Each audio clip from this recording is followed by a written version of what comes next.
Hi everyone, Farmer Rob here from Cannon Farm. Now today is a joyous day.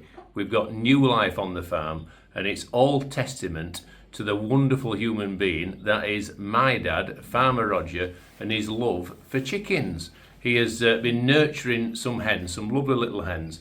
He's allowed them to incubate their own eggs and they've hatched into some of the most gorgeous chickens you will have ever have seen. So come with me. I've got Dad, who's here like a proud parent, and he's got 5 fantastic chickens. How are they doing, Dad? Well, they're doing absolutely fine. There's no problem with them at all. They've settled down to life and they're drinking and eating like they've been doing it for years. And this is something that you've done many times over the years, allowed the hens to lay their eggs, to sit on them, and to incubate them naturally, and it's a joyful sight, isn't it? Sometimes there's no choice, of course, because they used to lay away and then suddenly appear with a wonderful clutch of chickens. But in this case, I deliberately put them under the hen, and there they are. So it's all worked out really nice. Well, I never checked whether they're fertile or not. I took it for granted that they would be.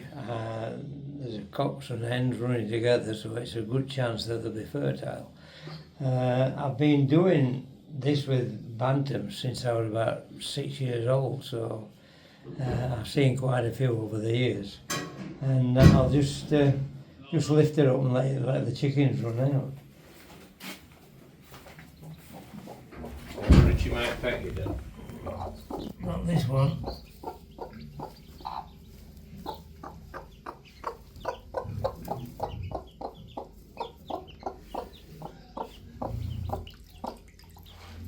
She's talking to him now, and as she finds a little bit of food, they all gather round, and that's how they learn how to eat. In actual fact, she's a really good mum.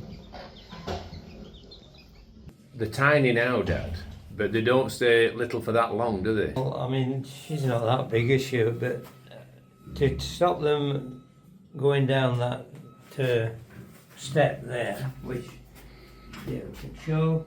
I've put these barriers in, but in a week's time they won't be effective at all. But in other effects, they'll be able to jump back up the step anyway. But at the moment, if they went down that step, they won't get back. We've had quite a nervous time waiting for them to hatch, and quite a discrepancy between the first one arriving and the last one arriving. Yeah, well, I don't fully understand that because I put them all under.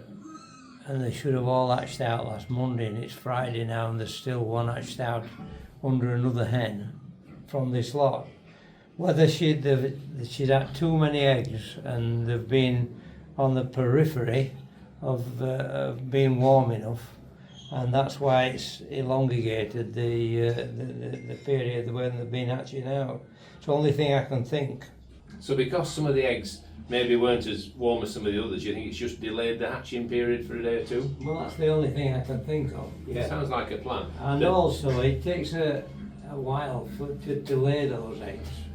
So there'll be some older than others, and you'll get a little bit of, you might get a day of discrepancy in that.